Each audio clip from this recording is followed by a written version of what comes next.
Excuse me. It's okay, baby. I got things to do. I'll talk to you later. Jerk, that was the worst concert I've ever been to.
What time is it?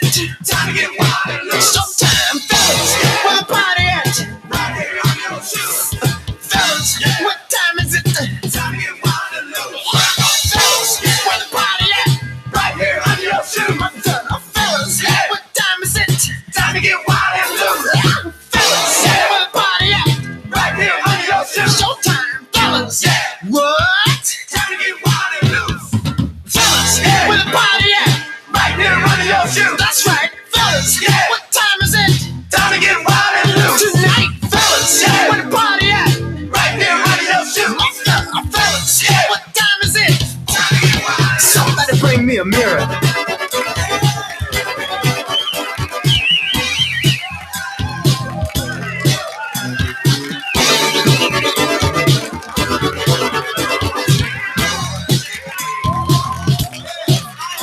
KBOB, the home of the Bobby Eaton Show, the Juice Radio Show, and Two Dogs Radio Show. Yeah. I do it big, okay. You better RESPECT me.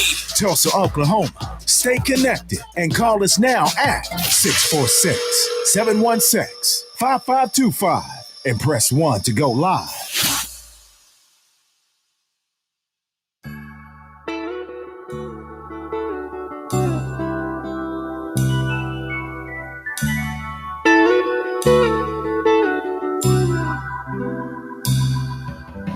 Hovering by my suitcase, trying to find a warm place to spend the night.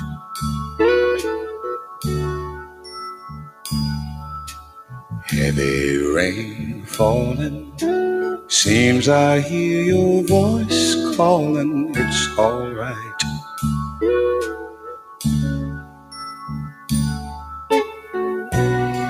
A rainy night in Georgia, a rainy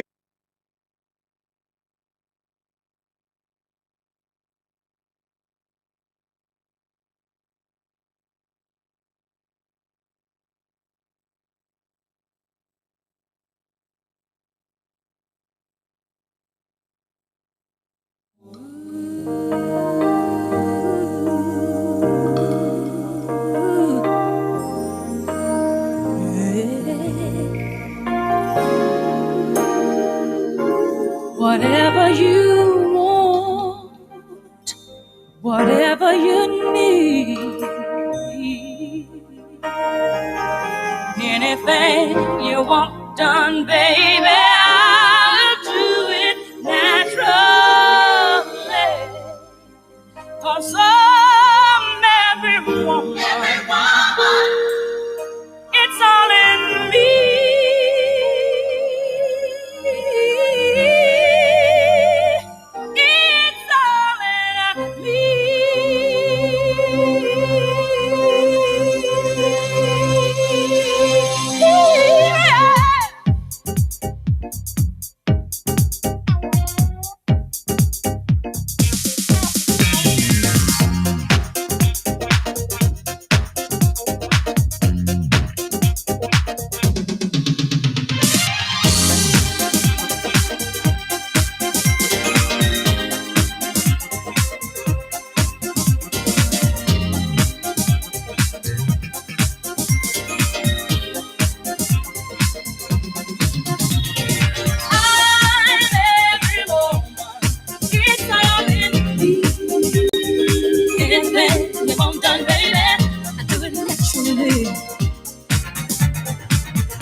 that you can't tell.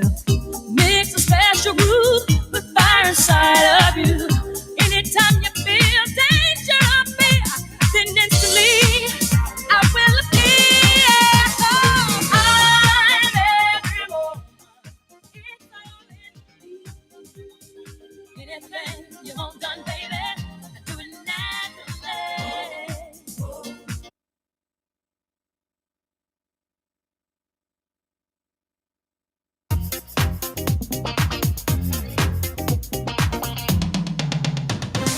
Welcome back to the Real Life, Real Talk radio show, where we are sharing relevant information to help women win in life. Hey, real talkers out there, where are you? Happy Thursday and welcome to another installment of Real Life, Real Talk radio show, the show where we share relevant information, content, and conversation to help women win in life. I am yours truly, your host, Prima Donna Braddock. And I'm Jennifer Brown. Yes, and it's been an eventful week, and it's not over. It's not over yet. It's not over yet. Yeah, it's been a really good past few days. This past weekend, well, of course, we celebrated Celebrated. Well, I was gonna say we celebrated just a lot of the things that were going on, and just really loved on the survivors of the massacre. But we were commemorating the 1921 massacre that happened here in Tulsa, and when I tell you the city showed up and the world showed us love, it was beautiful. All eyes are on Tulsa. Yes. All eyes are on Tulsa. And it started off, I want to say Thursday or Friday.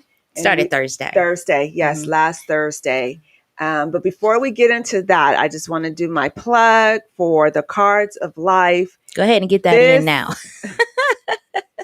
This Friday. Saturday is a festival. Okay. A lot is going on. So you're going to talk about the festival, but this Friday from 4:30 to 8:30 at the Holiday Inn downtown, the Cards of Life is here. It is here. It is here. And the books are here for you to purchase. Yay! Got my copy. Yeah. You got our copy. Yes. The Cards of Life, Finding Your Winning Hand. I am just very excited about this. And we have 16 incredible co-authors that are telling their truth. We're talking about resilience and finding their voice. And I am equally excited because I have two of my co-authors. One of them is from California and the other one's from New Jersey. We'll probably get a chance to talk to a young lady from New Jersey and some of my other co-authors that are here in the studio about their process and the journey of writing their story, what this means about being part of this anthology book project, and what it's going to say to the message it's going to give out to every young lady or even some men in the world when they read the Cards of Life. Again, this is my baby finally coming to birth. It's going to be on Friday from 4:30 to 8:30 at the Holiday Inn. Admission is free. Just come, purchase a book, get your book signed by these amazing, phenomenal co-authors. It's going to be great. We're going to have light hors d'oeuvres. We will have a nice program, panel discussion, questions, door prizes. We want to thank all of our sponsors, Transformation Church, your sponsor. Yes, Naturally Versatile. Naturally Versatile. Drink to Shrink, Felicia. And then we have the Cove. She was on our show, Jennifer. She's going to talk about her boutique. She just opened up a boutique. I will be wearing some of her garment at the book launch, and she has an Airbnb. She'll talk about that. That's going to be one of the door prizes.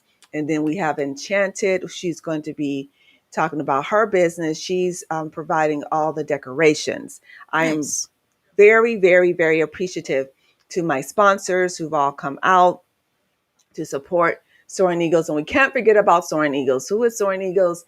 We are a nonprofit. I'm the founder, the CEO. Our mission, in short, is helping youth, families, and individuals to rewrite their stories so they can live a successful and rewarding life. And this is our first book that we have sponsored. and published The Cards of Life Finding Your Winning Hand.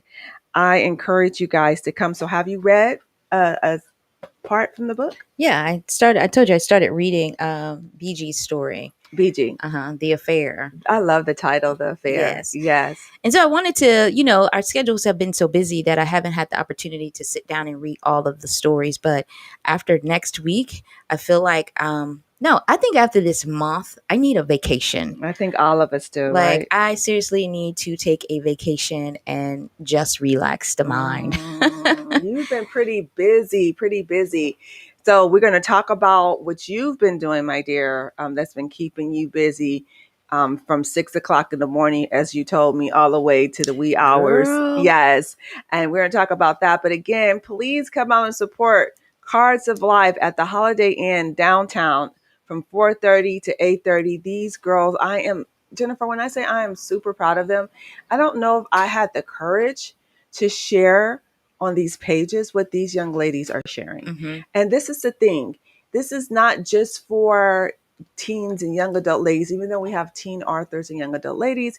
This is for seasoned women as well. I've had seasoned women who have told me that, oh my gosh, I could relate to that story, or we have a story in here about entrepreneurship. And then we had one lady, she's very seasoned, and she was reading it, and she said she could relate to one of the young ladies who had suffered from scoliosis. And she said, I had scoliosis. I said, you did? I said, wow, I didn't know that. So this is a great thing about the Cards of Life, that it really resonates to pretty much everybody, all ages. We just have young authors, but it just resonates with all ages. And you think about it. When you go to the doctor and you see that young doctor, do you even question them? No, you trust that they've gone through school, and they went through residential school and took all the tests and everything they needed to take to be able to practice medicine. And you may have a young doctor as young as 30, 25, 28, and the seasoned person may be 55. But you still go and get seen by this young, educated doctor who seems to be wise and know what they're doing with medicine. It's the same with this book. Yeah. We have young authors, but honey, they are spitting some knowledge, some gems that we can all walk away from. Yes. And one of my sorority sisters, she was very encouraged by the story about entrepreneurship, because she said she's thinking about going back out there to start her business again. And just reading these young girls' stories, it's like, girl, I was encouraged by just reading their story, and the age I am. She said, honey, I have no excuse. If they can do it, I can too. So again, Cards of Life from 4:30 to 8:30 at the Holiday Inn downtown this Friday, which is tomorrow. That is tomorrow. My God, girl, it's tomorrow. That is We're going to have tomorrow. an opportunity to speak to these co-authors and just hear them firsthand. And yeah, if you guys have a question that you may want to ask them, please feel free to call 918-856-3873. Okay, turning a page. Jennifer, talk about what's been keeping you up early in the morning and late at night. You have been busy, and why she said that she needs a vacation, y'all. Yeah. Well, as we discussed earlier, we had the Legacy Festival, and of course, I didn't have any parts in planning it. I did participate in helping out another vendor that was out of Atlanta, Bent Publishing, and it was a great experience. I wasn't able to set up Naturally Versatile, but I thought in my mind, hey, I can't set up, but let me help out another entrepreneur.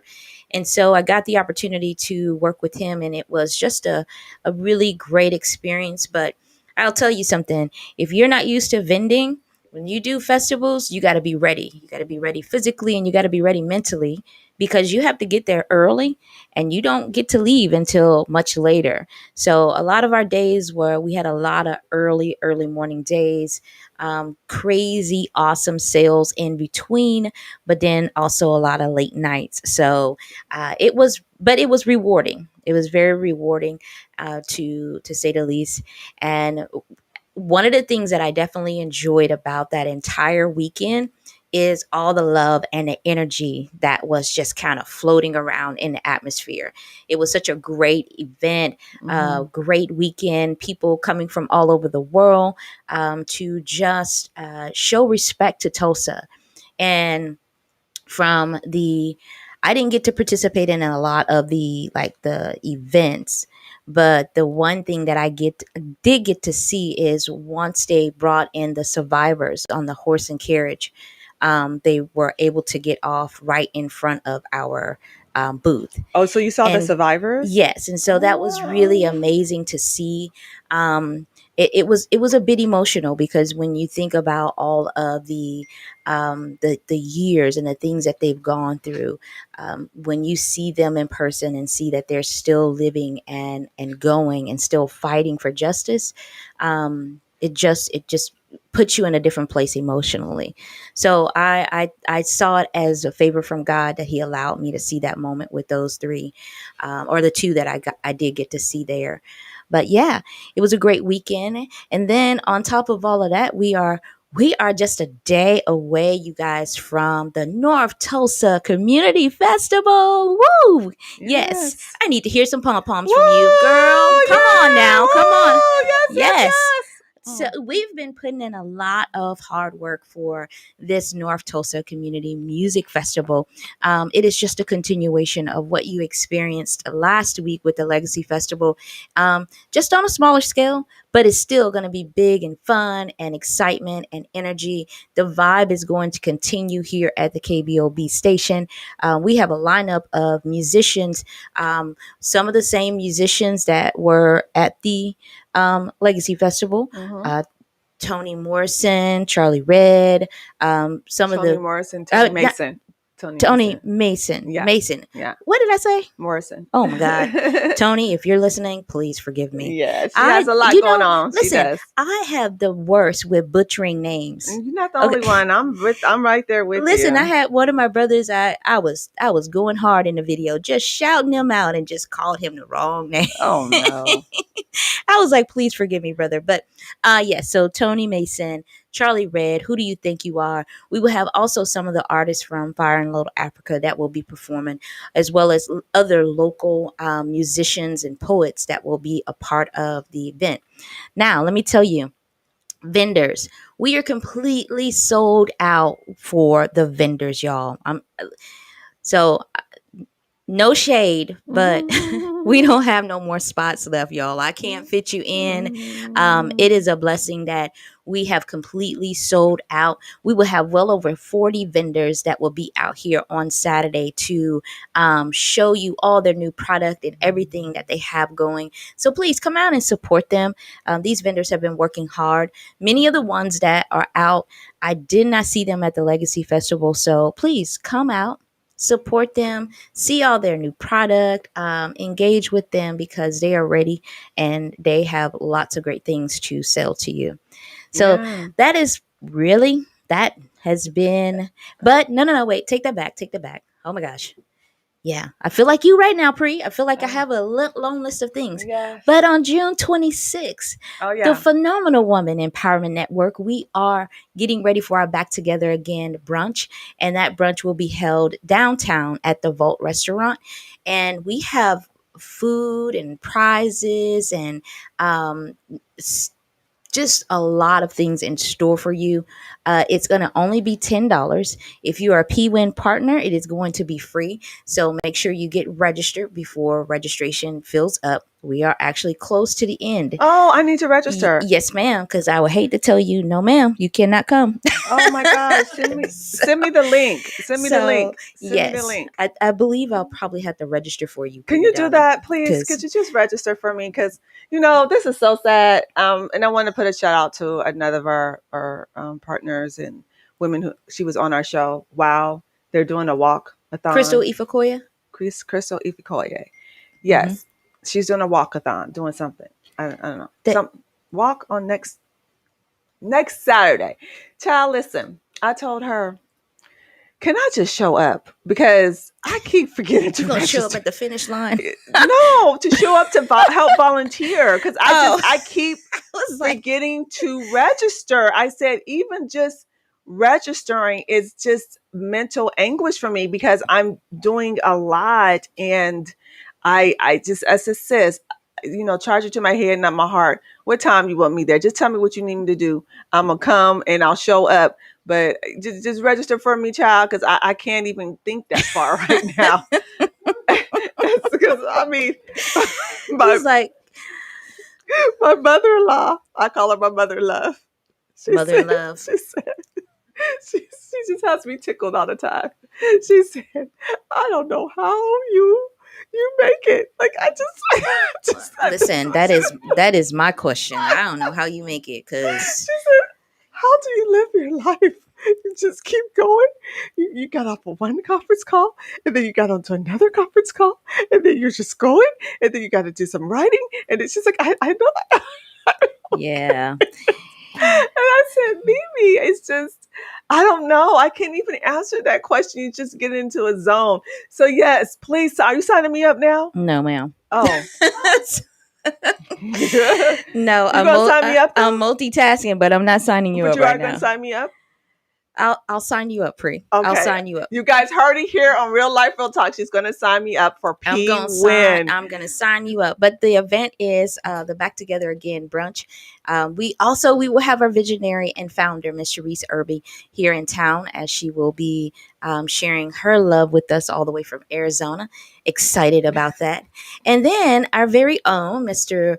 Robert Caddy, he will be our DJ for that day. So, well, he DJs too? Girl, Robert, he does everything. What? He does everything. So he's going to be, the health of the nation, That's the gonna better be different. coach, the... Oh my God. I have this vision that he'll be like, It'll all be right, workout music. Cadence. 1, 2, 3, 5. 1, 2, 3, 2. No, like, I feel like that's how it's gonna be. I don't know how. Wow. No, he's a really good DJ. So okay. yeah, I only just see him in the zone mode of working out. Yeah. He's a lover of music, so he knows all different types of music. So we're gonna be dancing too? If you want to. Oh. Yeah. Okay. There's this new slide that I saw. I can't think of it. Okay, who's married to Grant Hill? What's her name, you guys? Tamia. Mm-hmm. We gotta learn that step. It's a new slide. It's a new slide, y'all. It's her song. You talking about me? Oh, you already know. You know, you put me in a line dance, I'm messing up everybody. So don't even. I'm gonna sit and watch from the sidelines. For those that don't know, my name is Jennifer Brown, and I am a strobe light dancer. When you have the strobe light on, I got all the great moves. You turn that strobe light off, I am just offbeat. Like, what is happening and why is she on the dance floor? You have no rhythm? Girl, no. I grew up in Owasso. Oh, you grew up in Owasso? She has no rhythm. Oh, good Lord. So, yeah. All right. So shout out to Sheila Allen. Listen, when you start your classes back up, I think I need to come and learn how to dance. Who's Sheila? Sheila Allen of Studio, etc. Oh. So she does like the different dance. She does like line dances, stepping, swing out. Well, they got that line dance, Tamia. It's real saucy. I love it. I was like, I think I've seen it. I'm going to have to go on YouTube because I want to learn that dance. Man, that's the song. Look, I'm going to listen. I'm going to shock the world in 2022, and I'm going to. You going to do what? I'm going to have some rhythm. You going to have some rhythm? But wait, is Forbes, Joshua Forbes, was what's your son? Taking some classes from him? Yeah, I can probably learn from Braden. You know what? I was learning some moves from my son too, girl. He was, what is that thing you do? I don't know. Girl, I'm looking like a fool. What's the name of that? Well, is he not here? They can't see you because the camera's on me. So good. I'm glad. Praise the Lord. That. Praise the Lord. I'm they so didn't glad see y'all didn't. No, but yeah. So it's it's funny. I laugh about it, but I just love to have a good time. I just, I may not know how to do all the latest dances, but I get out there and I still have fun. It's just really about enjoying life and not giving to sense of what others think about you. So yeah. Yes, indeed. All right. Well, we're going to take a quick commercial break, and Yes, and come back, and we're going to meet in person, up close and personal, my amazing co-authors. I have two of them in the studio right now. Another one said she's on her way. She's coming from New Jersey. New Jersey. And she said she's going to try to stop by and come on the show. But yeah, when you hear from us again, we're going to talk to the young ladies. Oh, and we're still going to talk about this centennial. Also, yes, we're going to talk about the centennial too when we come back. But we don't want you guys to go anywhere. You're listening to Real Life, Real Talk here on KBOB 89.9 FM. Don't you turn that dial. Don't you scroll from Facebook. We will be right back. Advertise in the Tulsa Black-Owned Business Guide. It's a monthly publication reaching all of Oklahoma and beyond, giving exclusive content about your business and many businesses that are connected to you. Full page and half pages are available. Purchase and artwork are due on the 25th of each month. Visit us online right now at www.tulsabobn.com for more details, or email us right now at tulsabobn@gmail.com for pricing.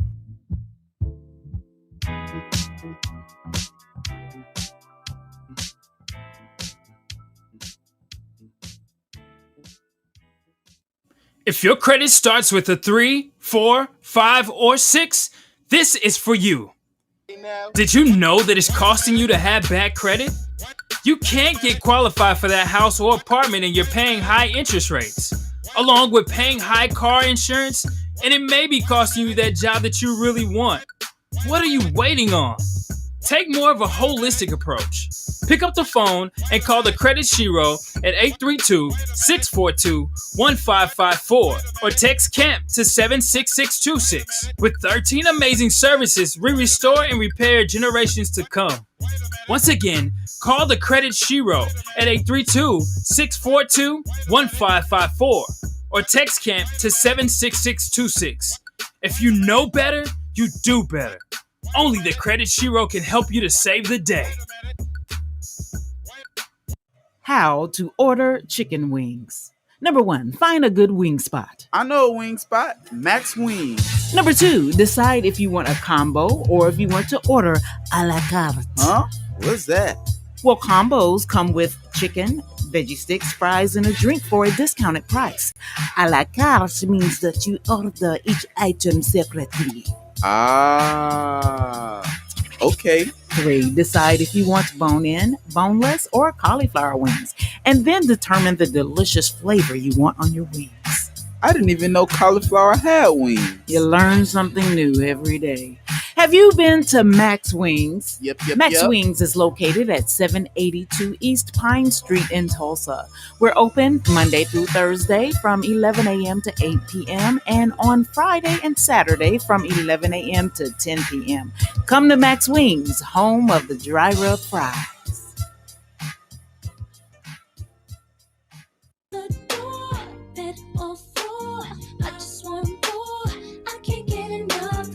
What I got in store, it's all of yours. I just want more.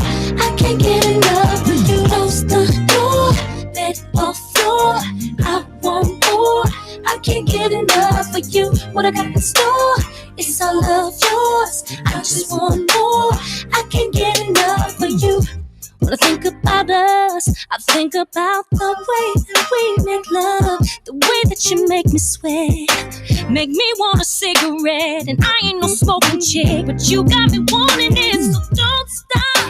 You making me right there. Yeah. Keep on taking turns, so keep it right there. Yeah. My adrenaline is pumping right, stomach muscles getting tight, skin so wet my fingers slide. Gonna take you to a place you ain't never been.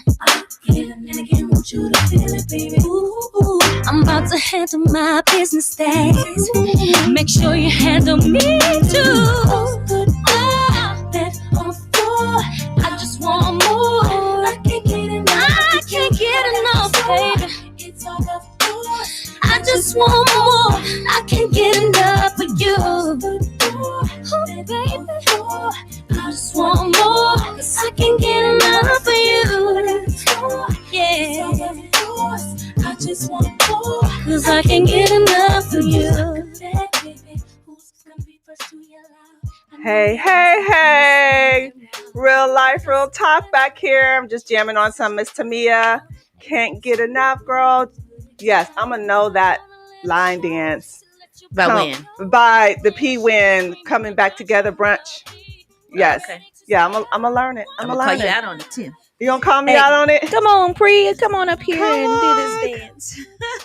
Yes, yes. So, oh my gosh, it's been very memorable week. Mm-hmm. We had the opportunity to witness the opening of the Greenwood Rising Museum. Yes, that was really nice. I really enjoyed the ceremony that they had, and the museum is just amazing. It's the Like hologram. Is it the holo?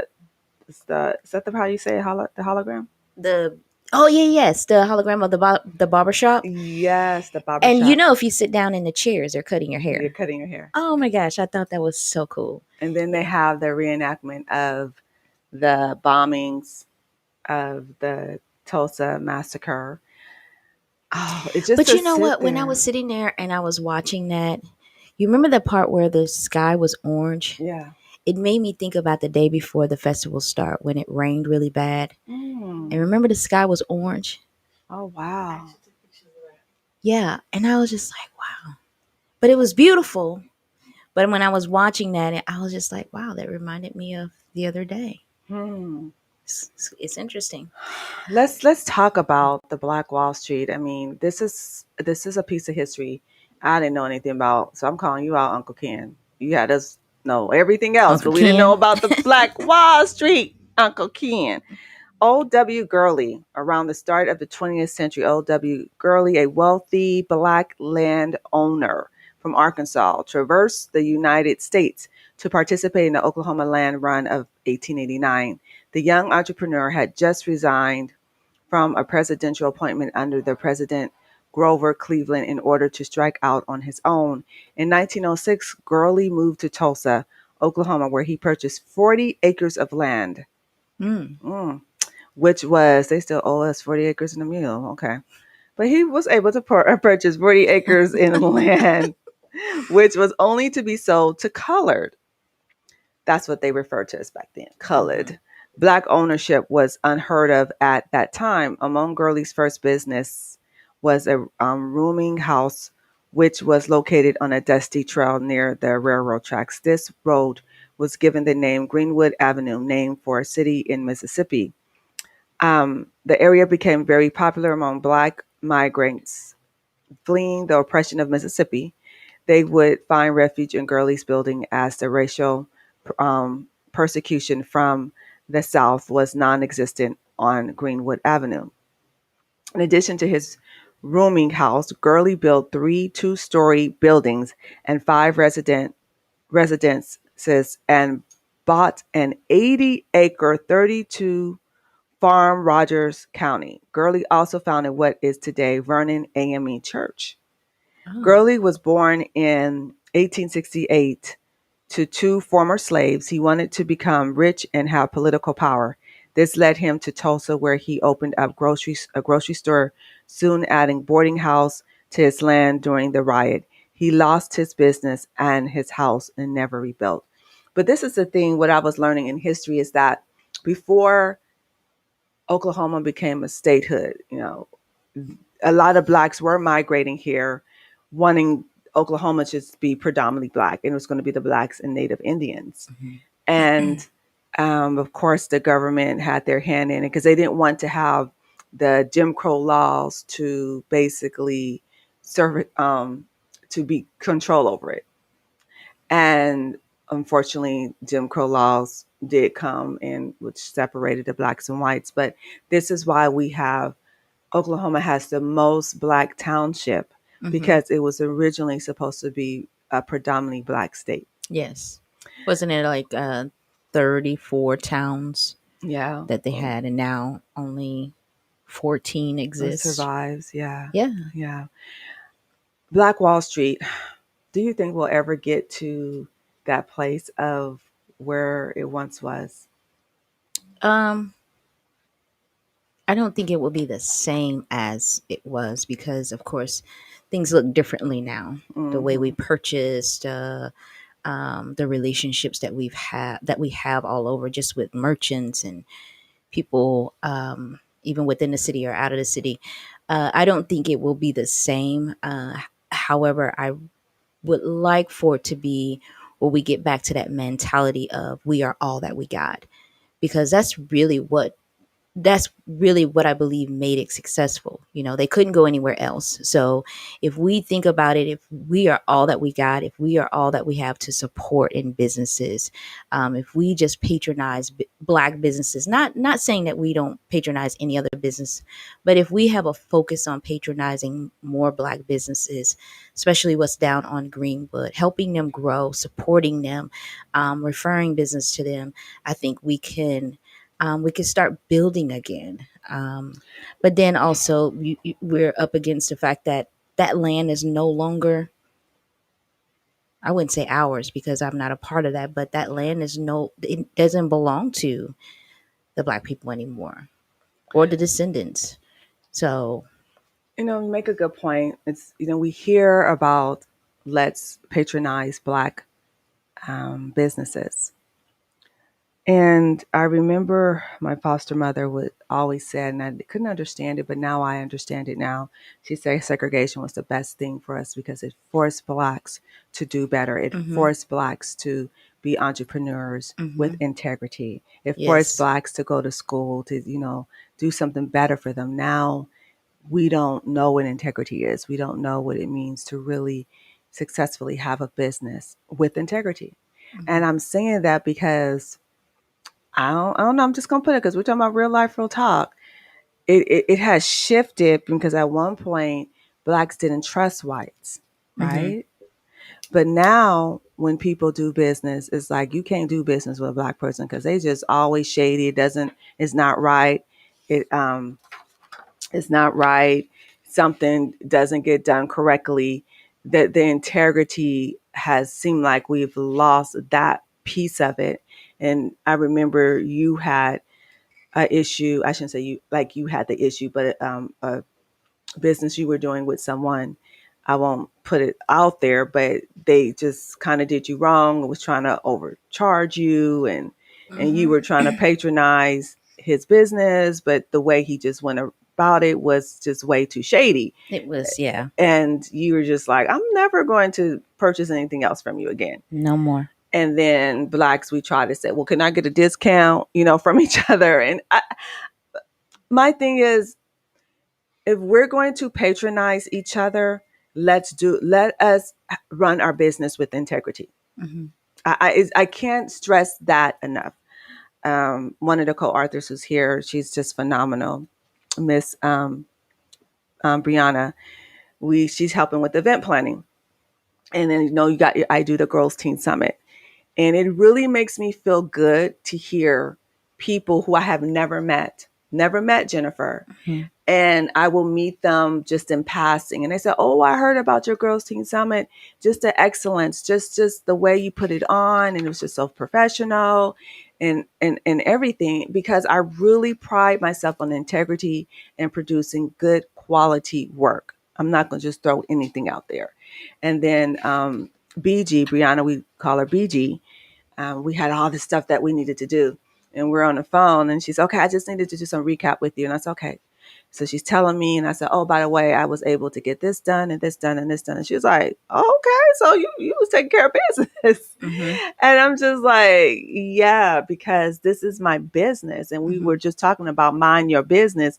Minding your business is taking care of your business and not doing anything shady and just doing it any type of way. Because I need BG on my team. Right. I don't want her to think that, I give something to prima donna and doesn't get done. No, I need her on my team because maybe I will forget something, but BG knows the way I run business. Like, okay, she must have a lot on her mind. Let me catch her, if that makes sense. So, if we're going to patronize Black business, come on, people, I'm going to need y'all to run a good business. And that means good customer service. You big on that one, Jennifer. Yes. Big on customer. Be polite, be kind. Come on, join us up here. She just literally got off the plane. One of my co-authors can sit right there. I mean, good customer service, because I know that's your biggest pet peeve is the customer service. Black people, if we're going to patronize each other, let's have good customer service, good integrity. Those are like the two things for me, the integrity really and the customer service. But I'm going to have you say something about the customer service, and then we're going to flip the page and talk to these amazing co-authors who just joined us. Oh, well, yeah. Customer service is always important.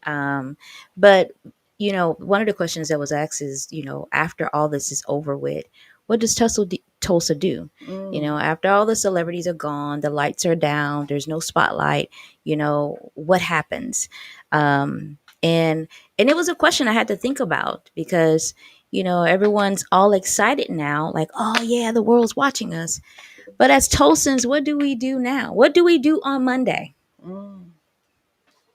What do we do on Monday? I really thought about it, and I said, I realized that we still have a lot of work to do as a city. We still have a lot of work to do, and there's no shade to it. But the reality is that we still got to get it together within a community. And my thought is, what can I do?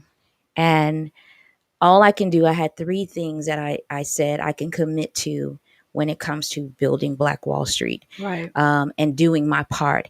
And one, that is continuing to build genuine relationships, like genuine relationships. Whether you are a business or you're an organization, build those relationships, see how we can help each other. And by doing that, then I can become that source connector.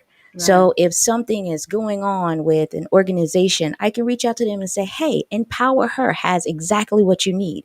Hey, Soaring Eagles, or, any business that's down on Black Wall Street, referring and sharing with others, people that are doing business with integrity. And good customer service. Don't answer the phone. Yeah, hello. Yeah.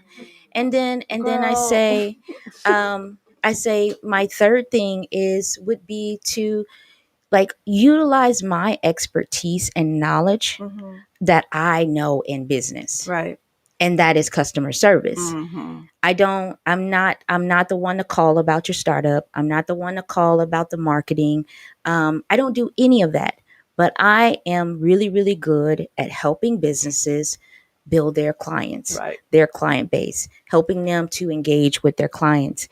And I'm going to stay in that lane. And if I can invest that time into building Black Wall Street that way, I feel that I've done my part. And I think what a lot of people have to get away from thinking is that in order for you to do your part in building Black Wall Street, that you got to be in the spotlight, that you got to be recognized for every single thing that you're doing, that you got to be in photo ops with politicians and all that. That's not it. Everybody's lane is not in the spotlight. Everybody has a role. And if we just take on that role and be comfortable with it, and then allow me to be in my role and not get all over me. Right. Because I feel like for some people, their front line, their role is to be out there to talk about, hey, we want reparations. That's not my role. And you have to be okay with that. And we got to stop tearing each other down because we're not out there with the signs of reparations. God has called those people to do that, and we got to let them do that. Yeah. I mean, I'm not a militant, There was a group that was out there over the weekend that was that, and I mean, they did their part, but that's just not my role. Yeah. And everything that they were saying, they were speaking a lot of truth, but because of the type of heart that I have, I'm like, oh my gosh, people's feelings are getting hurt. But then at the same time, I think about all the stuff that our people have gone through. Telling the truth, to be honest, I wish because we're talking about the Black Panther, I wish we had them back in 1921, because let me tell you, it would have definitely been a revolution. It would have been definitely a revolution for us. But yeah, I wish we would have, had them, because all white people are not bad. There's some amazing, awesome Caucasian people out there. So I just don't think to just put them all in one area, that to make that message for all white people is not right. But I want to talk about this one man, J.B. Stratford, that I learned during this whole centennial commemoration. He was another Black entrepreneur. J.B. Stratford arrived in Tulsa in 1899. He believed that Black people had a better chance of economic progress if they pooled their resources, worked together, and supported each other's businesses. He bought large tracts of real estate in the northeastern part of Tulsa, which he had subdivided and sold exclusively to other Blacks. Gurley and a number of other Blacks soon followed suit. Stratford later built the Stratford Hotel on Greenwood, where Blacks could enjoy amenities of the downtown hotels served only to whites. It was said to be the largest Black-owned hotel in the United States. Wow. And I think it was like over 50 rooms, but that too was burned down. It's time for us to rebuild. It's time for us to rebuild. But I want to say when we rebuild, let's start rebuilding our mind first. We can't just go out there and rebuild and say we get this is that. Let's rebuild our mind and put ourselves. I think it has to start there. Yeah, and put ourselves in that position. Again, what we said, the integrity and the customer service. If we have the integrity, the customer service, and rebuild that thought, knowing that we need mentors in our life in order for us to be successful. I remember I always talk about Oprah Winfrey. Mm-hmm. She remains relevant. She's a millionaire. She's a billionaire, I think now. But before she became a billionaire, she was a millionaire. But do you know, one would think, yeah, okay, I arrived. She still didn't feel like she arrived. You know why? She didn't have one mentor. She didn't have two mentors. She had 7 because she understood that she didn't know everything. Yes, she has this name. She's getting awards. She's getting all these accolades. But she understood that what it meant to continue to be a student in the entrepreneur set, why she has her own, the own network, because she kept 7 and she probably had more mentors in her life. So but that was one of the things that the gentleman was saying at the economic empowerment that we day. attended. And I can't remember his name. I'm so sorry. But he was talking about finances, and he was saying that he has multiple mentors and advisors that he used. He even talked about having, he has a lawyer, he has an accountant, he has multiple advisors when it comes to his areas of finance. And he was like, one is not going to be enough. And so we have to, understand that our mindset is very important if we're wanting to be multimillionaires, if we're wanting to really get back to that of Greenwood, our mindset has to change. We think about Gruley and what he did. He made the decision that he wanted to be rich. And I feel like there was so many more odds against them back then than we have now. But he made that decision, and now we are reading about him well over 100 years later and what he established. We're walking the grounds that this man, in his mind, he made the decision, this is what I'm going to do. Unfortunately, someone took it away.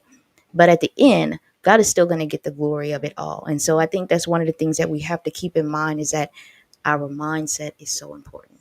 So. Absolutely.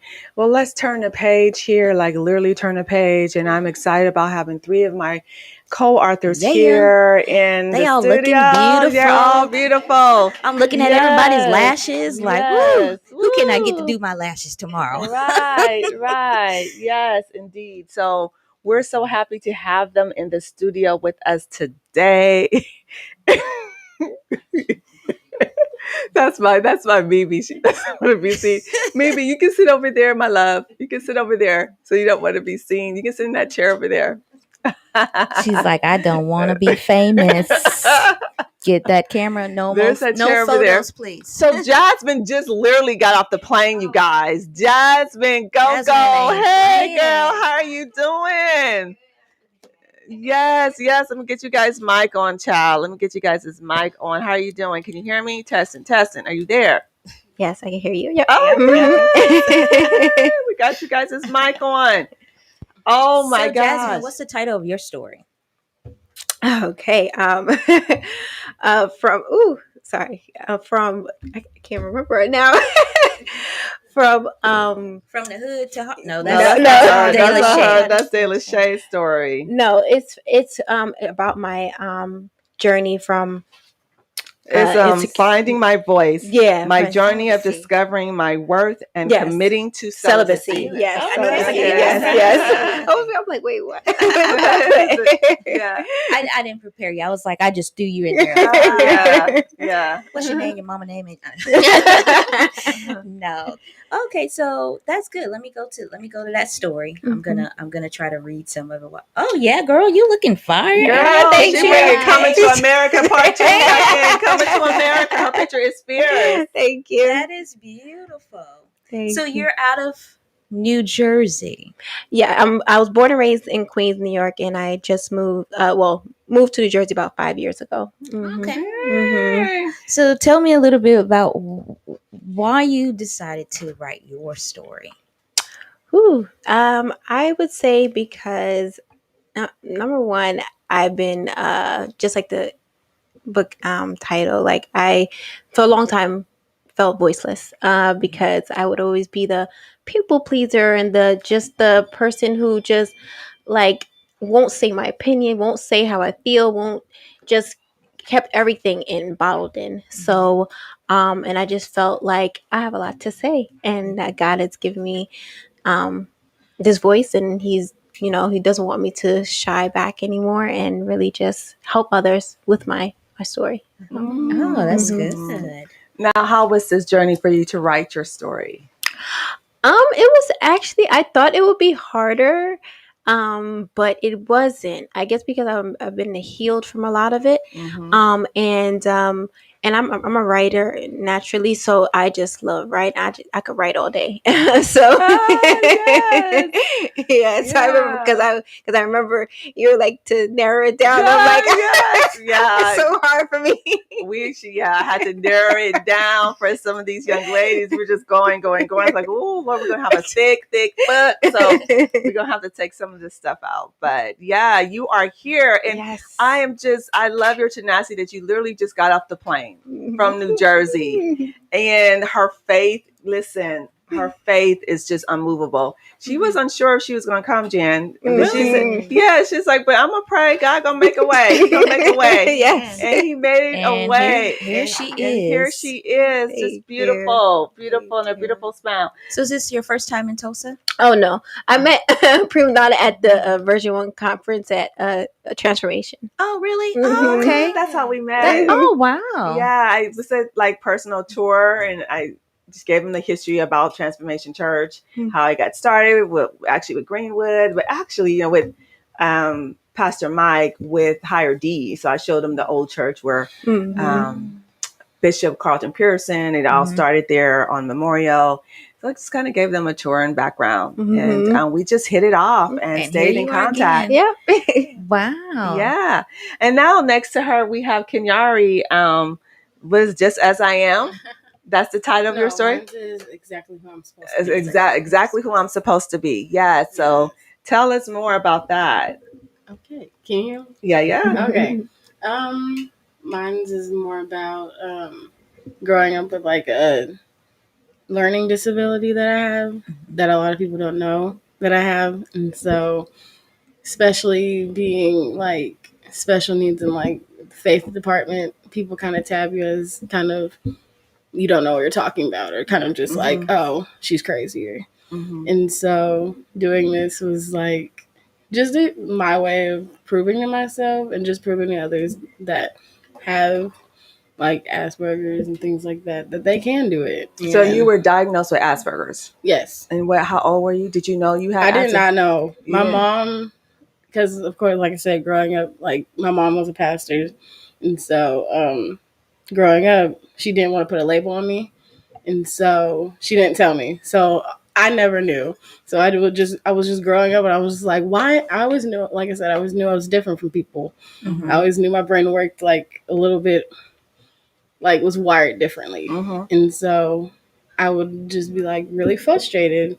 And so one day, I want to say it was my 11th grade year, she finally sat down and told me, it was like, okay, this is the deal. This is what's up. And I was like, huh? So you found out when you were 17? Yes. Oh, wow. And how old were you when you were diagnosed? Because like there's stages to it, because you start whenever they say it develops whenever you're younger. So around, I want to say 18 months to like 2 years old. Mhm. And so, yeah, that was about the time they kind of started thinking about it. And then I believe they didn't diagnose me until I was like 6 years old. Mm-hmm. And so, yeah. Okay, so you were diagnosed at 6 Mm-hmm.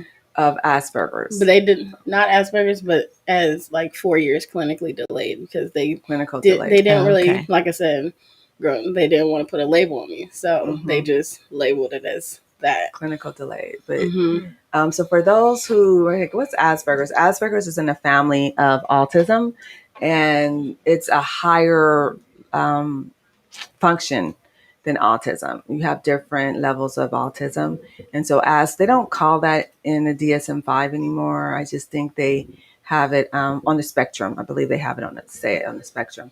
But right now, before when I was going to grad school, Asperger's was basically a higher functioning of autism. I mean, they can talk. I mean, they still have some social, they have some social delayments, but it's not to where some who's diagnosed with autism, they don't speak. I mean, there's definitely evidence of autism, but 'Cause I'm like, I remember doing the like speech therapy and doing like the learning how like to talk and learning how to like what the shapes were and being in those classes. And so right. Okay, so Miss BG, The Affair. Yes. I love that title too. Thank The you. Affair. And you and Jasmine have something in common with We both of you do. guys' We do. message and everything. But before you wrote in the book, you were writing already blogs. Yes. Yeah. And how long were you writing really blogs? good. Yes. Yeah. Thank you. I've been writing on my blog for, since 2019. Mm-hmm. So at the time, I guess it was a little, like a year and some change or so. Okay. So, yeah. So you had writing for a year. Yes. And was that ever a thought that you wanted to write your own book or to be a published author? Absolutely. Yes. Absolutely. There's actually this note I still have from high school from my English teacher. Shout out to Dr. Simcoe. Pretty much she had us to write a letter to ourselves for 10 years from now. So basically we will open it on our 10th year high school reunion. Oh, wow. And I actually read the letter and it said that I will be a writer. And I wrote that as a senior in high school. So I've always knew that I was going to be a writer. It's just a gift that God has given me to do, to use my words to encourage people. And so wait, but you've been out of high school for 10 years? Actually, this year is 11 years. Really? No, June 1st. 2010. I would have thought you graduated last year. No. That's the melanin. That Yeah. Wow. It's 11 years now. Wow, 11 years. Yeah, and so you're now writing. When you were approached to be part of this book anthology, what was your thoughts? Was it any hesitation? It was like, well, so what was your thoughts? Because I know as Christian women, we pray about everything. Well, Prima Nada, you know. So I'll tell y'all the tea, okay? So this is the story. I was praying to God, asking him for me to write a book. Mm-hmm. At the time, I'll be honest, I was thinking of just something of my own. And so I was just praying for a way that I can encourage young ladies. And I just had shared a post because I saw Prima Donna had posted a post about, young authors and things of that nature.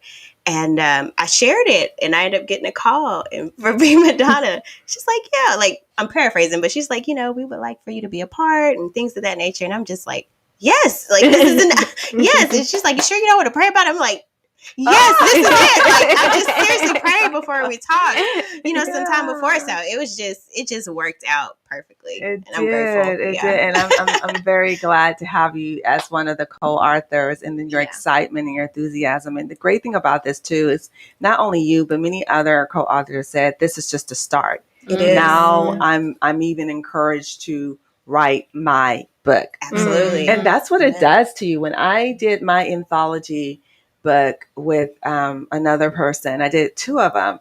And I was like, wait a second, I can do this. But to be honest, I don't know if I shared this with anyone, but the Cards of Life was actually supposed to be my memoir. I have this thing called Evernote, and for several years, I've been working on Cards of Life for over 5 years.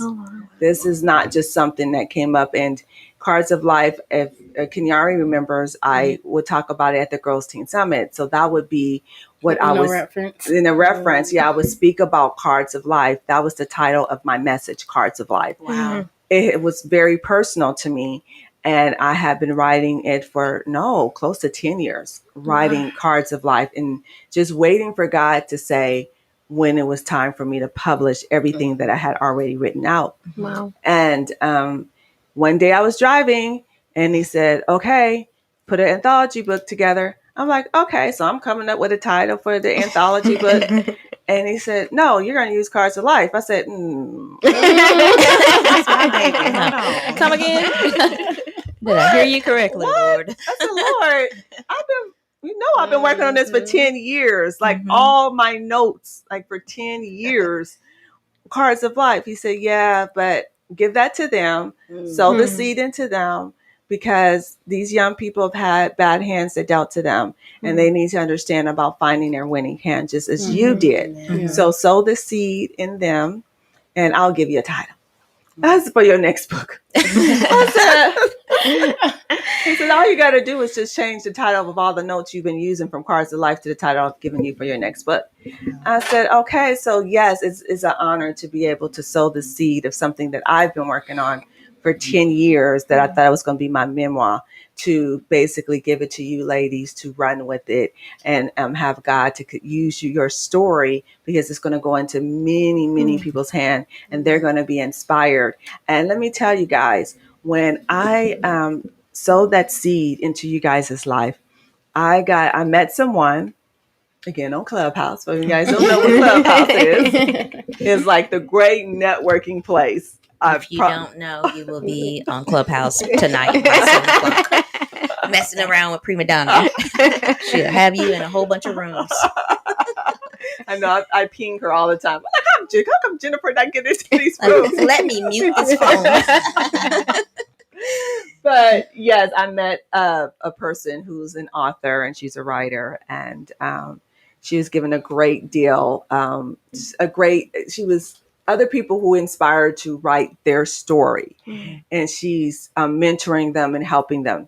So she's like, yeah, connect with me, and I connected with her, and she does this coaching and everything, and it's a whole lot of money, y'all. It's a whole lot of money. Let's say over $3,000, because she's a professional. She's like the real deal professional. But let me tell you what God did, because I said yes and gave you guys my title to my memoir.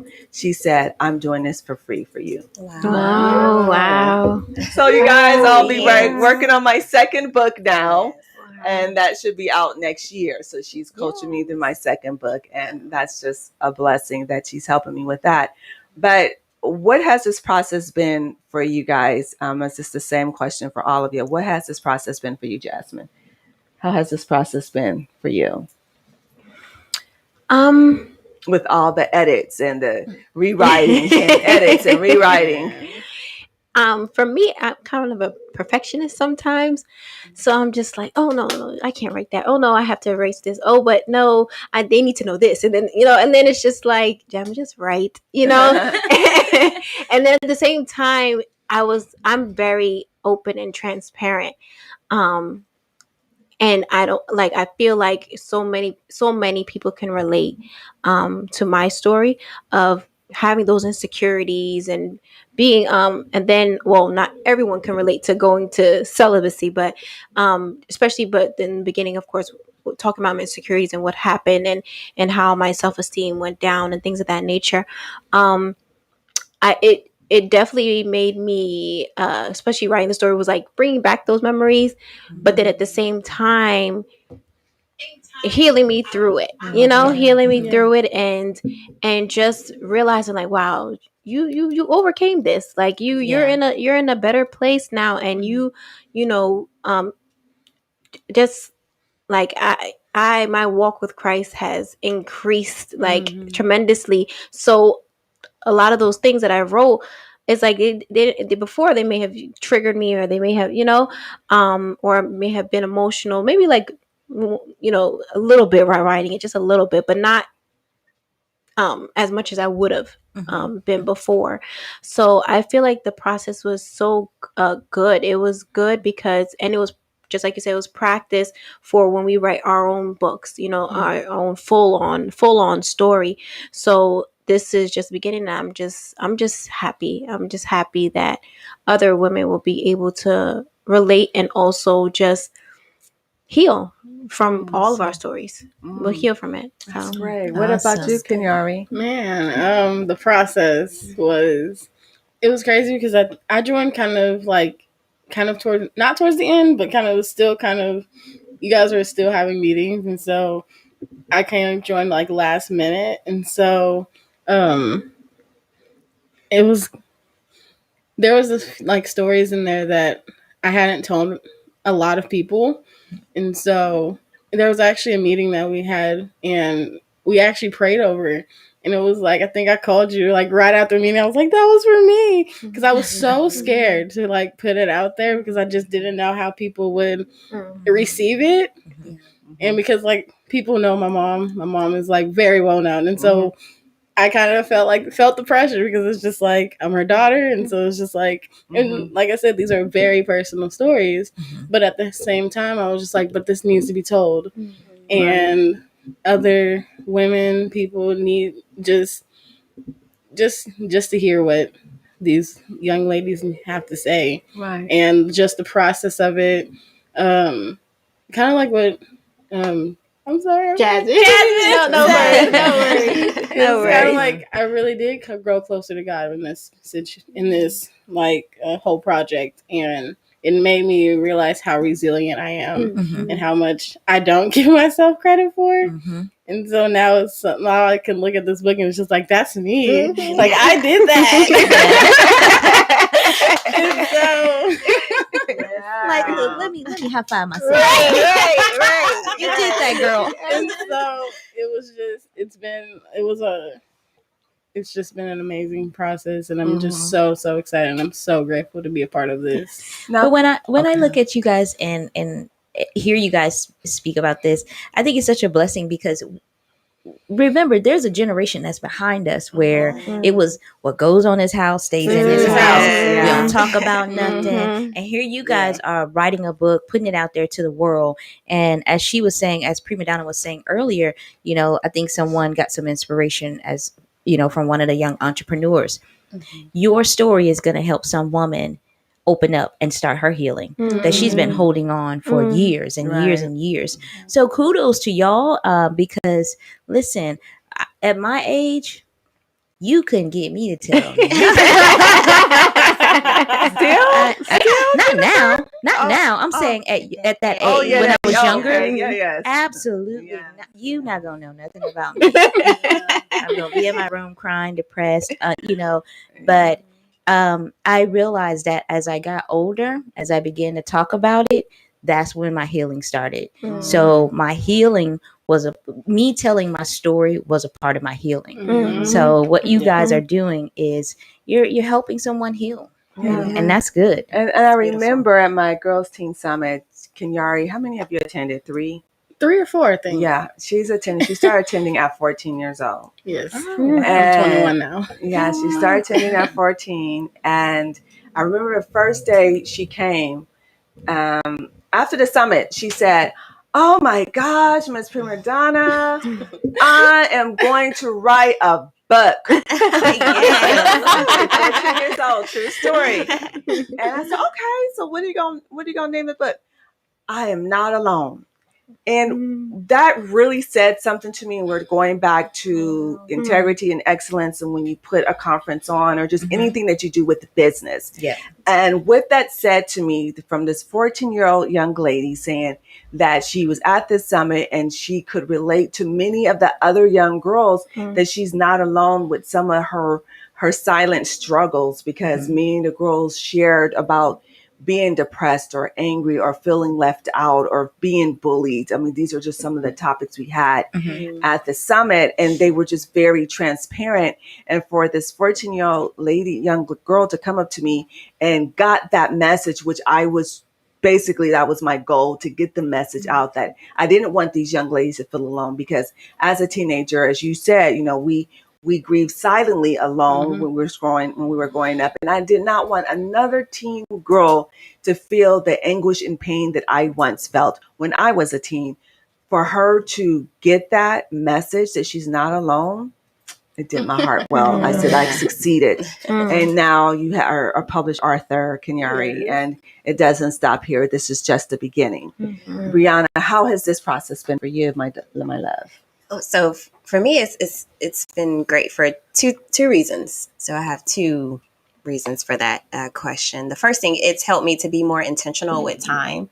So with my blog, like you said, I've always, I've been writing on a blog. Right. And so when I was writing on a blog, I don't feel like at the time prior to writing a book, I was intentional with time. I was just like, okay, I'll just get up and just write something on Wednesday, whatever God gives me. With this book, however, it's taught me to be more intentional with like a schedule, because it was like a certain time we had to finish, submitting our, our story and things like that. So it helped me to be intentional with time. And then also it really encouraged me to just believe that I could really write my own book. I would always say it, I would be a writer and things like that. But this is, like you said, this is like a birth, a starting point for me to continue to write and things of that nature. So, yeah. So that's all you got to do to get on the time, like to be intentional about your time is write a book. Well, seriously, it will help you. Shoot, let me start Well, I'm saying, like, it helped me to be intentional with time, because, like I said, with a blog, it's like, okay, it's not like I have a team of people helping me with the blog. So I always post a blog post on Wednesdays. And so I could just be like, okay, let me just start at this time, or let me just start at that time. As long as I know it's supposed to be published at this certain time, I'm good. Well, with writing a book, it's like, okay, well, this needs to be done at this time. You need to have it done. So it helped me to be more intentional with my blog posts, having like a day strictly for writing the blog posts and things like that. So yeah, that's good. That's some discipline there. Yes, it is. It really is. I need that. You should do it, Jen. Listen. I'm not going to even say anything on that. Now, I have a lot of journals that because for me, I isolated myself. And so in order for me, I would have to go to therapy. I would sometimes talk it out, but a lot of my communication was in my journals. And so I do a lot of that. I journal a lot. I did have someone tell me that one of my journals will be turned into a book. I haven't felt that just yet, but I can see it happening down the line. I need that discipline. That's what I need, because, I will journal and, I'll go back and look at things, because I have a habit of, I write down the day and the time. And then I just recently, I say about a year ago, I started this journal called When Holy Spirit Speaks. So whenever Holy Spirit gives me something, I'll write down the time, the date, where I'm at. And then when I go back and look at my journals, I'm like, wow, I wrote that, but it was Holy Spirit, really. Right. And it's like, wow. And I look at it and I'm like, it's like I'm reading it for the first time, remembering, but reading it for the first time, like, wow, God is just reminding me of the promises and the things that he's going to give me. So just be patient. But yeah, I got off on that tangent, but I believe like later on down the line, that project, that will probably be one of the projects that I do. Absolutely. Yeah. Oh, now you will be a published author. I can see it down the line. Just not right now. Yeah. Just not right now. Matthew 6:33. Matthew 6:33. Say it. Seek ye first the kingdom of God and his righteousness, and all these things will be added unto you. So that's just my first, like, any opportunity, that's my go-to, Matthew 6. Okay. Matthew 6:33. Now, Jasmine and BG, you guys both share similar stories about your journey to celibacy. Now you say abstaining. Yes, thank you. And tell us about the journey, because there's a lot of young, beautiful women like yourself, with us living in a world that everything is so sexualized. What can a young person who, before they're picking up the book, what can they get out from reading your story? I'll start with you, BG. That's a good question. I believe what they would get from my story is just pure raw transparency that, I've made mistakes. However, by the grace of God, it's possible to be pure.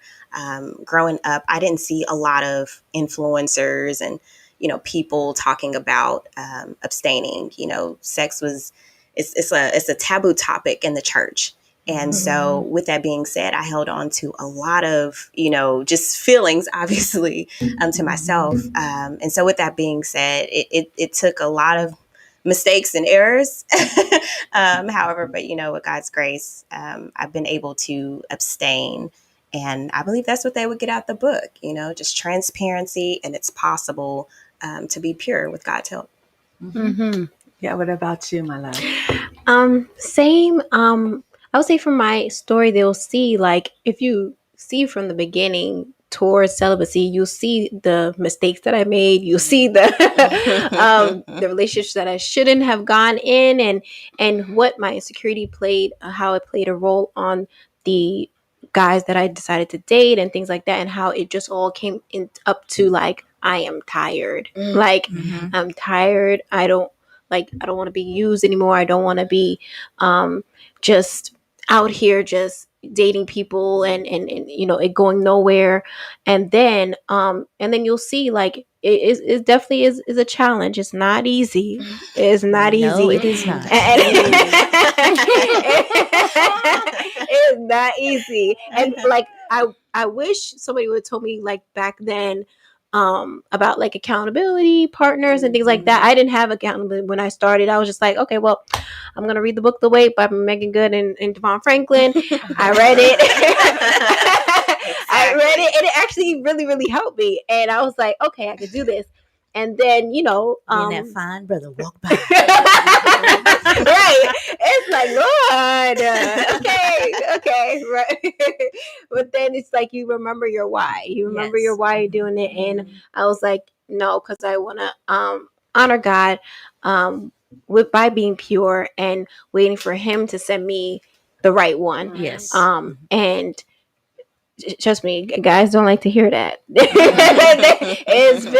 Guys, you see in some of the stories, guys don't like to hear it. And sometimes they'll say, yeah, I'm with it, I respect you, and all of a sudden, then 2 months later, so this ain't working. You're right, yeah, exactly. Let's be friends. At a distance. That sounds familiar, BG. Oh yeah, absolutely. It's crazy. It's like some of the guys, I hate to put it out there, but some of the guys are Christian guys. And you'll think, like, okay, you're a Christian guy, you're gonna, respect what I'm doing. And like you said, like 2 months down the line or so, it's like, oh, you was for real. Yeah, this is what we're supposed to do. Yeah, them church house pimps, they be here. Listen, I feel like when I made my vow of celibacy in 2005, they came out the woodworks. I was like, now where you been all this time? Like, and it's definitely hard and when you make that decision, but it is rewarding. And you have to be forgiving. You have to forgive yourself at the times where you feel like you made the mistake. Right. Because I had a son after I made the vow of celibacy. It was several years later, but I had to realize that God had already forgiven me. He already knew that I was going to make that decision, and He had to forgive me, but He blessed me with a wonderful son. And I went through some things, but I can tell the story now. And there was a reward at the end, and that is the health of my child and the loving relationship that I have and the relationship he has with his father now. So as I wait and prepare for God to send me my husband, I'm like, okay, I get it now. Like, I get it. It took me over 12 years, but I get it, Yeah. So that's great that you guys are telling that story. Yeah, And Kenyari, your autism. Have Yes. you had a chance to work with other individuals who are autistic? Not yet, but I do. I did work like in school. I did help a lot with like special ed because I was a part of special ed. So they would kind of team you up with like, just team you up. And so, but I do have a love for it because it's just like we're. I say that it's just like, and I love someone that said it is like we're not special needs. We have unique needs. Yes, And I wish like that. I wish we could change like the vocabulary from special needs to like unique needs because it's just like we're not like we don't have a superpower. We just have challenges that we have to overcome. Yeah. Like you just have you have different way of learning and processing. For me, I finally came out that I had a learning disability. I was ashamed to share that part of my life with anyone because it seemed that everyone just had it together, and I had a different way of learning.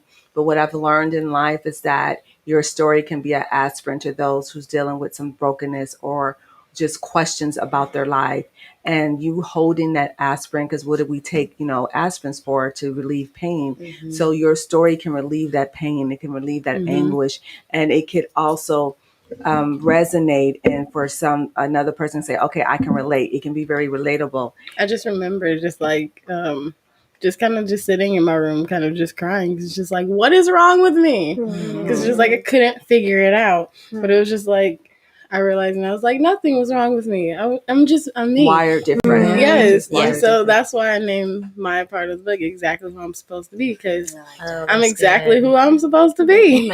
So that's questionable. I mean, we all saw the movie and Forrest Gump. So did you think Forrest was autistic? I mean, Yes. he was different. Yes. So he was Yeah. autistic as well. Mhm. Yeah, but he was a But there's a brilliant. thing called masking that a lot of people with autism and Asperger's do to kind of conform to Masking. like it's called yes, I talk about it in the book, and so it's basically like where it's kind of like acting, where it's just like I kind of put on the blanket or like kind of like a front to make me seem like I'm normal or just kind of fit in, but really it's just like because like if you've noticed, I've been kind of moving around because I can't stay still.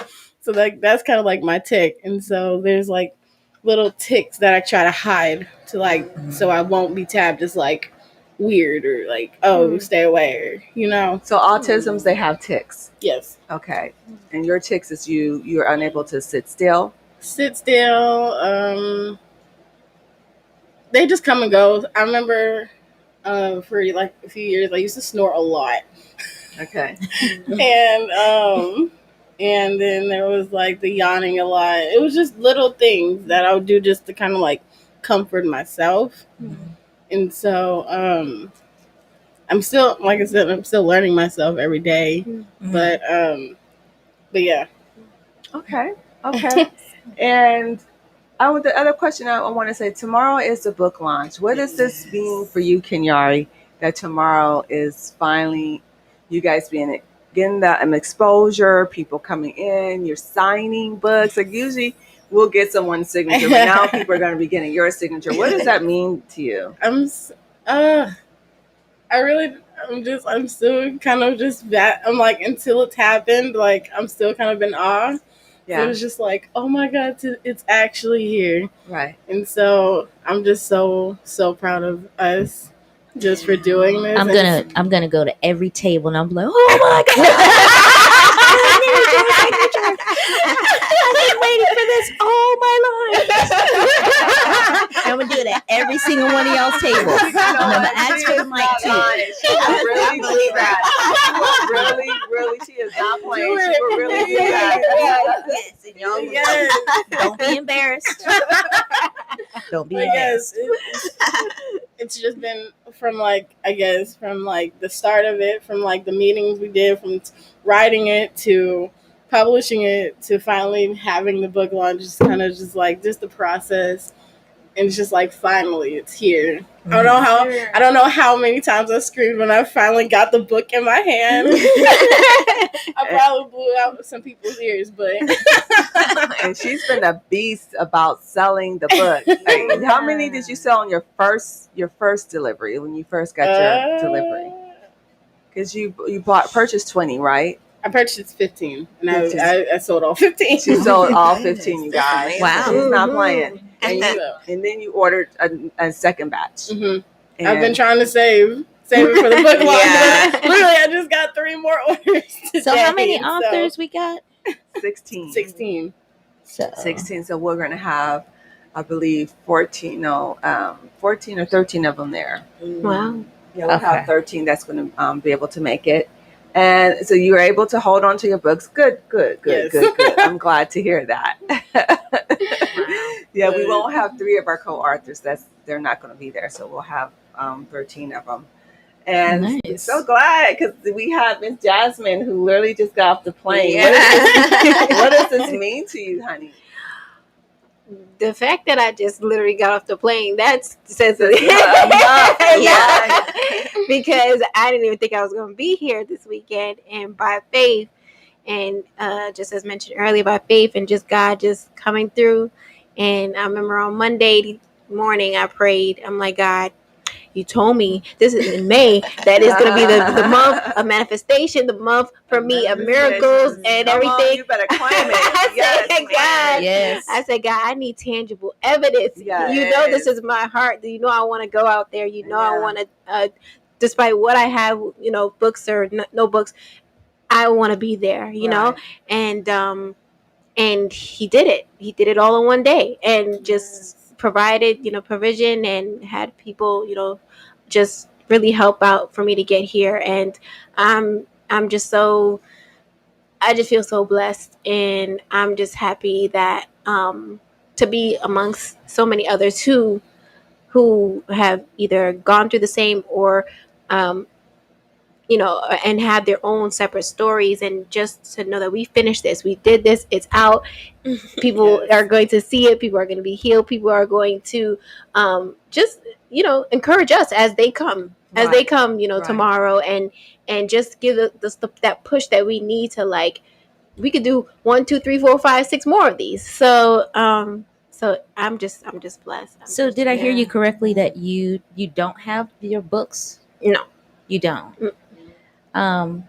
What is the cost for the books? We'll talk about that.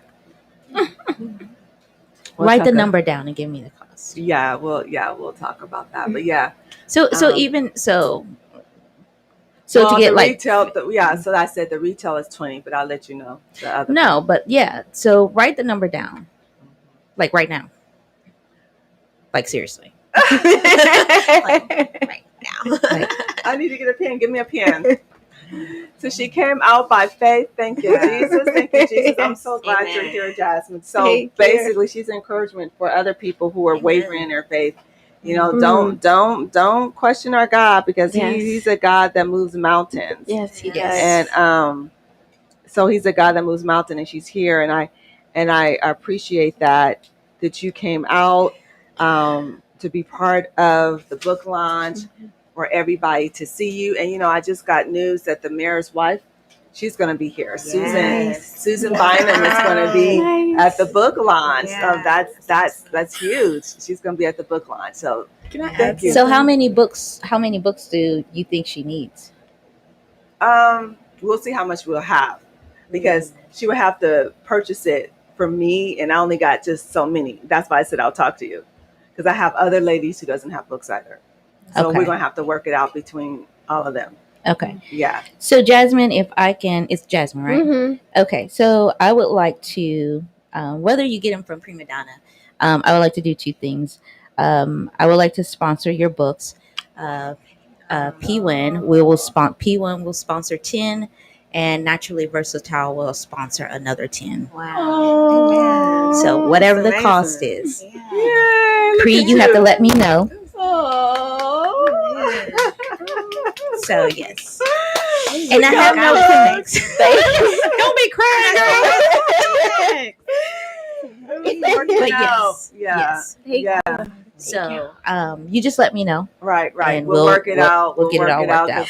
Get all the girls in the books and stuff. Can I add something really quickly? Yes, really quick? yes. I just wanted to say that it's just like it's such an honor, especially as like I know the majority of these books are like in the ladies in these books are Black women, and so it's just amazing, just as like you said in the beginning, just to see it kind of us just come together. And so like I just want to say I'm proud of us. Yes. Like as authors and as Black women. Yeah.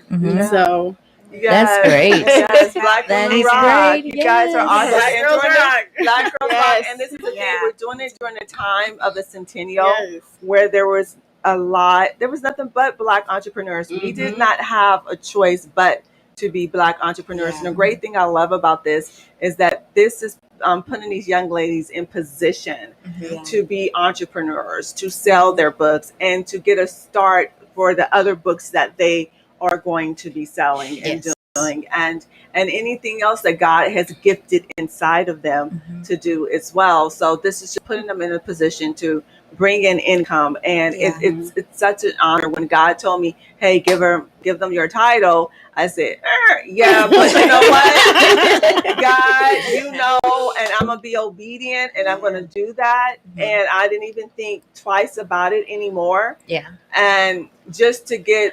When he said that to me in 2019, I will give you your title. And then to have somebody come and sow a seed in my life because of the seeds that I sowed. So I'm telling you guys, you cannot outgive God. You cannot outgive God. And when I tell you this lady is high tech professional, and she said, when I told her the work I was doing, and she said, "Oh no, God already told me about you." She said, "Because before I even met you," she said, "my whole goal is to work with the youth." And the fact that you're already connected with the youth, she said, she said, "That's a yes," because you had to interview to, basically it's a grant. You had to be interviewed. And so she interviewed. She said, "Girl, honey, it's done. You don't have to say nothing else." So you cannot outgive God. Pastor Michael Todd teaches about generosity. You just give, and God says do it. Don't think twice about it. And listen, Jasmine, look what God did. You got books, and I wasn't worried about it. You got books. She came out here on faith. She didn't have no books on her table, but she said, "Hey, God's going to give me some books. It's going to work out." And my co-host is sponsoring her to have 20 books all together on her table, and so that's a blessing. Thank you, Jesus. What was the question I asked all of you guys? What was the question? I forgot what I asked you. What is it that you want people to get from this, or what has this book launch mean to you to finally arrive here for tomorrow?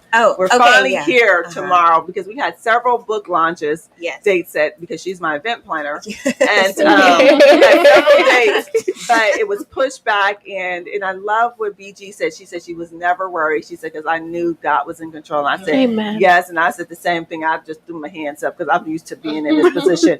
So what does this mean to you now? We're finally at the book launch. Yeah, for me, it's being able to experience the promise. I feel like with this book, it's us sharing about just all odds against us, however, with God's help, we've been able to persevere. And so for me, this will be us experiencing God's promise to us. A few of us, we shared in the book about a scripture in Jeremiah about God forming us. He had a plan for us even when he formed us in our mother's womb. And so even though life has simply tried to deal us crazy crazy cards or whatever, however, this is our moment, our birthing spot for us to be able to experience God's promise. So that's what it means for me. Well, you heard it here on KBOB 89.9 FM. This is Real Life, Real Talk, and you have just heard it from some of my co-authors, some of the 16 co-authors, the three here, Jasmine Goko, Kenyari Porter, and Brianna Gilden. Please come out to our book launch and book signing tomorrow at 4:30, from 4:30 to 5:30. Admission is free. Purchase a book and get your book signed from these amazing co-authors. We also have door prizes. We have a nice program we're putting together.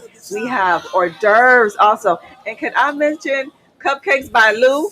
Cupcakes by Lou. Honey. Cupcakes by Lou. I just felt it go through my body. This has been an eventful week for us here. All eyes are on Tulsa because of the Tulsa Black Wall Street, the commemoration. Let us never forget. Let us have that entrepreneurial spirit. Let us we are standing on the shoulders of our ancestors and the ones that has passed on. We want to make them proud. Yes. Let us make them proud.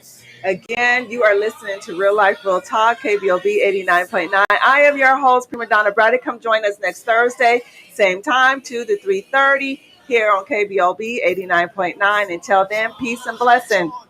Have an awesome day. And I'm ending with Lift Every Voice and Sing. Kirk Franklin. Yes. Just encourage you. We're going to take you to church later. Let's go. To all my brothers out there. Hold your head up, brothers, till the victory is won. To all my sisters in the struggle. Keep believing, sisters, till the victory is won.